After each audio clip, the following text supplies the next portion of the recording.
So today I will show you a pulverizing smelting system that I made. It is fully automatic. You just put in the ores you mined and it's just gonna get pulverized, smelted, and it's gonna go in the final chest. So I'm gonna show you just how it actually looks and how it works especially, and then at the end I'm gonna show you step by step how you actually um, make this thing. So let's start off by how it looks. Well, it's pretty big. It's 8 blocks wide and what, like 3, 6, 9 blocks tall. So make sure you have enough space if you're doing this in a house. You could probably make it a bit smaller, but I made this one quite big so it's easier to understand how it actually works. So speaking about how it works, we have some ores that you, for example, mined, and we're just gonna put them in here. What happens? The ores go in the pulverizer, and then from the pulverizer they go from any direction here into these chests, and then in the hoppers. It is very important to actually have chests and hoppers here, not just a pipe, because if there's already like copper smelting and iron comes to smelt, it's not gonna work. It can't go in the furnace because only one thing can be in the furnace, so it gets thrown out. So you make sure to have chests and hoppers under them. And then we have external heaters over here, which give heat to the furnaces, which is how you can do it without this, I guess, and use coal, but this is a lot better if you already have a power source. And after that, as you can see, things are just going in this chest here.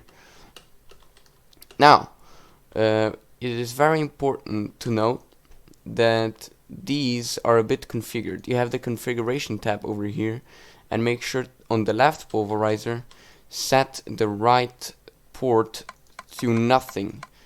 It has to be nothing, because otherwise you might run into some issues. Pulverized dust going into the right pulverizer, and then things start to mess up. So disable the right one. The top one has to be blue, which is input, but that's already by default, so no changing there. And the left and the bottom one have to be orange, which means that everything, not just things up here, everything will go left or down to make it most efficient.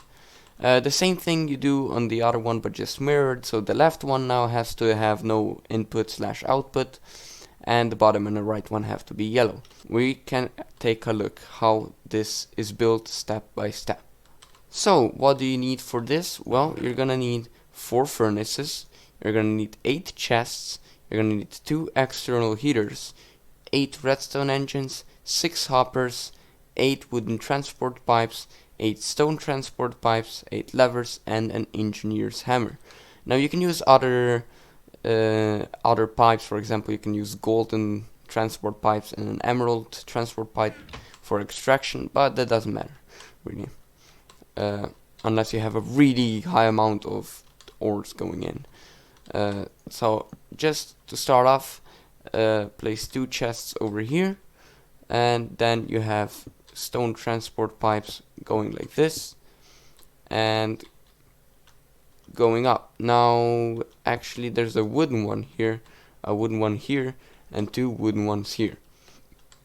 And what you do here is you just put furnaces over here, put the external heaters in between them. External heaters, by the way, start heating everything around them, so this block gets heated, this one and this one here. So what's next? Well, we have there's no pipes here. There is hoppers here. As I said before, these need to be hoppers and chests on top of them. Here we go. We placed all the chests.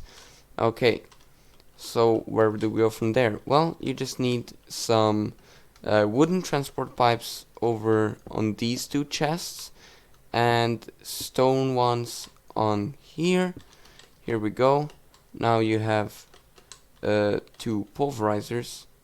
Did I not say you need 2 pulverizers? You need as well 2 pulverizers, of course. Let's just get 2 pulverizers real quick. We don't need to get 2 because we're using we're, you know, in creative. But you need two pulverizers, place them here, and then put wooden pipes here, because wooden pipes are pipes for extracting items. Now, you need to put hoppers on top and a final double chest for items in.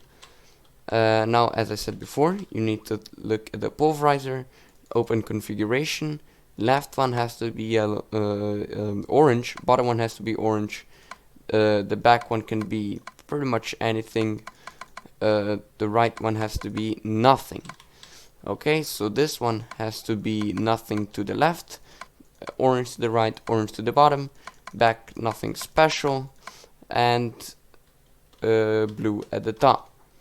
Alright, now this might already be looking almost perfect, but you also need a wrench. You need a bolt craft wrench. Now, why do you need a wrench? Well, as you can see, these wooden transport pipes have a weird fill part of the texture. This part of the texture shows where the items are going to get extracted from, and we don't want them extracted from this chest, but want them extracted from the furnace. So what we do is we just right click on the transport pipe and it's done. And as you can see, we have the same issue here, so we just click on it.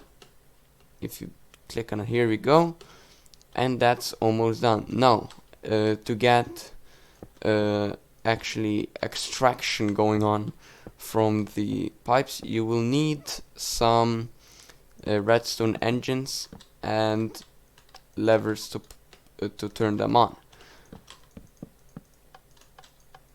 Here we go. Now everything should be perfectly fine, except of course you need to connect the power. Now, when connecting the power, you might have an issue. I will just demonstrate it here. If we take some golden pipes and try to connect them, for example, like this, right? And also connect the pulverizers with them. Here we go. Or just one like that. Here we go. Right? This should be fine. Make a power source over here. But these will not get power. Why not? Because you have to set a power point on the external heaters. You do that with the engineer's hammer from immersive engineering. You right click over here and you have a power port. Here we go.